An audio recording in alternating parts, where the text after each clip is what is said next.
नमस्कार दोस्तों। स्वागत है आप सबका स्टडी रूम चैनल पर, जहां हम पढ़ते हैं हिस्ट्री। चलिए आज समय में एक ऐसा सफर करते हैं जो हमें एक ऐसी दुनिया में ले जाएगा जो हजारों सालों तक मानो रेत के नीचे सोई रही। हम बात कर रहे हैं सिंधु घाटी सभ्यता की। सोचिए, अपने समय की सबसे बड़ी और सबसे एडवांस सभ्यताओं में से एक। तो तैयार हैं? चलिए इस इनक्रेडिबल कहानी में गोता लगाते हैं। यही यही तो वो सवाल है जो आज भी इतिहासकारों और आर्कियोलॉजिस्ट को सोचने पर मजबूर कर देता है। मतलब कैसे एक पूरी की पूरी सिविलाइजेशन जो इतनी विशाल थी, बस गायब हो गई। ये एक ऐसी पहेली है जिसने इस खोई हुई दुनिया को और भी मिस्टीरियस बना दिया है। चलिए कोशिश करते हैं इस रहस्य की परतें खोलने की। जरा सोचिए, एक ऐसी दुनिया के बारे में जो इतनी एडवांस थी कि जब वो मिली तो उसने एंशिएंट हिस्ट्री के बारे में हमारी सारी समझ को ही हिलाकर रख दिया। और मजे की बात यह है कि हमारा ये सफर हजारों साल पहले नहीं बल्कि 20वीं सेंचुरी में शुरू होता है। ये कहानी है एक ऐसी सभ्यता को फिर से ढूंढ निकालने की जिसे हम पूरी तरह से भूल चुके थे। हजारों साल सोचिए, हजारों साल तक ये शहर गुमनामी में पड़े रहे। फिर आया साल 1921, दयाराम साहनी ने हड़प्पा की खुदाई की। और ठीक अगले ही साल 1922 में आर.डी. बैनर्जी ने मोहनजोदड़ो को खोज निकाला। और क्योंकि हड़प्पा वो पहला शहर था जो मिला, इसीलिए इस विशाल सभ्यता को हम अक्सर हड़प्पा सभ्यता के नाम से भी जानते हैं।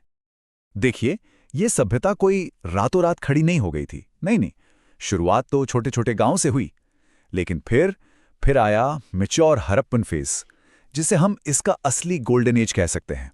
और इसी दौर में वो विशाल शहर बने, ट्रेड दूर दूर तक फैला और ऐसी ऐसी टेक्नोलॉजीज डेवलप हुईं जो अपने समय से सदियों आगे थीं। तो चलिए अब उस चीज की बात करते हैं जो इस सभ्यता को सच में एब्सोल्युटली एक्स्ट्राऑर्डिनरी बनाती है, और वो हैं इनके शहर। ये कोई ऐसे ही बेतरतीब बसे हुए गांव या बस्तियां नहीं थीं। अरे नहीं, ये तो इंजीनियरिंग और अर्बन प्लानिंग के जबरदस्त नमूने थे। मतलब इनके शहरों में कमाल का ऑर्डर था, एक सिस्टम था। सड़कें एक दूसरे को बिल्कुल 90 डिग्री एंगल पर काटती थीं, एकदम परफेक्ट ग्रिड, ठीक वैसे ही जैसे आज के मॉडर्न सिटीज में होता है। और पूरे शहर में जो ईंटें इस्तेमाल हुई हैं वो भी एक ही साइज की पकी हुई ईंटें। शहर भी मोटे तौर पर दो हिस्सों में बटा था। एक ऊपरी हिस्सा जिसे सिटाडेल कहते हैं, शायद एलीट लोगों के लिए, और एक निचला शहर आम लोगों के लिए। और ये बात तो सच में दिमाग घुमा देने वाली है। हड़प्पा के लोग साफ सफाई मतलब पब्लिक हेल्थ को कितनी इंपॉर्टेंस देते थे, इसका अंदाजा उनके ड्रेनेज सिस्टम से लगता है। ये उस जमाने की किसी भी दूसरी सिविलाइजेशन से कहीं कहीं ज्यादा एडवांस था। अच्छा, इस सिस्टम को जरा समझते हैं। पहला, हर घर में अपना बाथरूम होता था, एवरी सिंगल हाउस। दूसरा, घर का गंदा पानी निकलकर सड़क पर बनी ढकी हुई नालियों में जाता था। और तीसरा, ये छोटी नालियां शहर के मेन ड्रेनेज सिस्टम से जाके जुड़ जाती थीं, जो सड़कों के नीचे बना था। सोचिए, ये सब आज से करीब 4,500 साल पहले हो रहा था। ये वाकई एक रेवोल्यूशन था।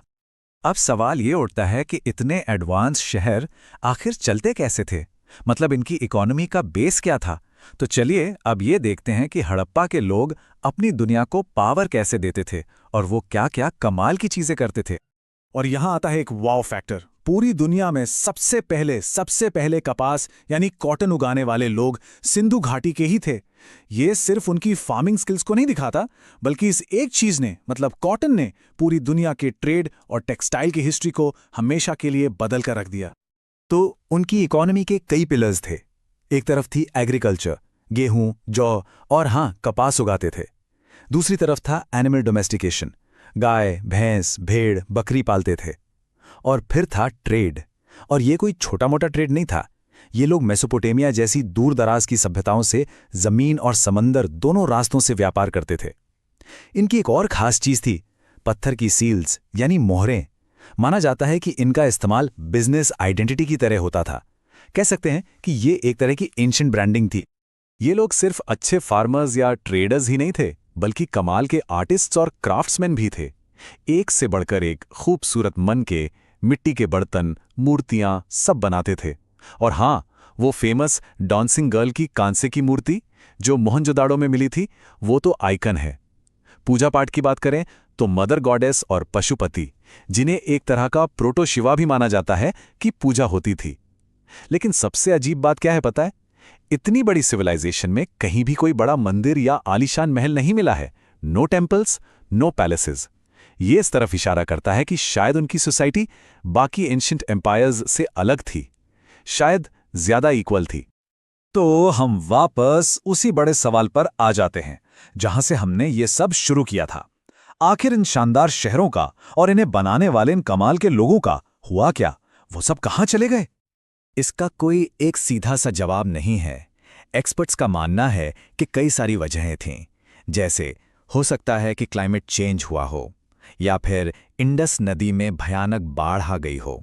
ये भी हो सकता है कि उनका ट्रेड नेटवर्क कोलैप्स कर गया हो, या उन्होंने अपने नेचुरल रिसोर्सेज को ज़रूरत से ज़्यादा इस्तेमाल कर लिया हो। लेकिन एक बात पक्की है, ये सभ्यता रातों रात खत्म नहीं हुई। ये एक स्लो डिक्लाइन था जो सदियों तक चला। और हाँ, यहाँ एक पुरानी थ्योरी को क्लियर करना बहुत ज़रूरी है।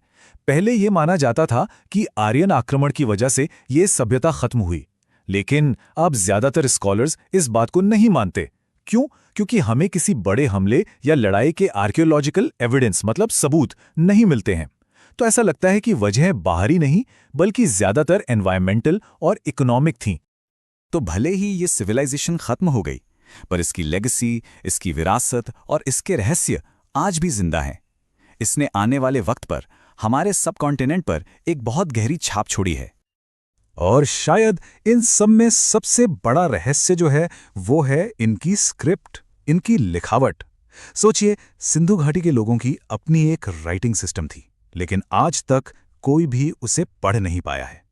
ये स्क्रिप्ट हमें हजारों सील्स और बर्तनों पर मिलती है, और ज्यादातर ये राइट टू लेफ्ट लिखी गई है। ये एक ऐसा कोड है जिसे दुनिया के बड़े बड़े एक्सपर्ट्स दशकों से क्रैक करने की कोशिश कर रहे हैं, पर अब तक नाकाम रहे। बस एक पल के लिए सोचिए, अगर हम इसे पढ़ पाते तो क्या होता? उनके कानून, उनकी कहानियां, उनकी हिस्ट्री, एक पूरी की पूरी खोई हुई दुनिया हमारे सामने आ जाती। तो सवाल ये है कि हम इस एंशिएंट सिविलाइजेशन से क्या सीखते हैं? इसकी लेगेसी आज भी रेलेवेंट क्यों है? वेल, सोफिस्टिकेटेड अर्बन प्लानिंग का कॉन्सेप्ट, पब्लिक सैनिटेशन की इंपॉर्टेंस और बड़े बड़े ट्रेड नेटवर्क्स की नींव रखना, ये सारी चीजें, ये सारे आइडियाज हमें सिंधु घाटी से ही मिले हैं। और आखिर में हम बस इसी एक सवाल के साथ इस चर्चा को छोड़ते हैं। अगर किसी दिन हम उस स्क्रिप्ट को डिसाइफर करने में कामयाब हो गए, तो क्या हमें एंशिएंट वर्ल्ड की पूरी कहानी ही दोबारा लिखनी पड़ेगी? क्या पता इतिहास का सबसे बड़ा चैप्टर अभी लिखा जाना बाकी हो।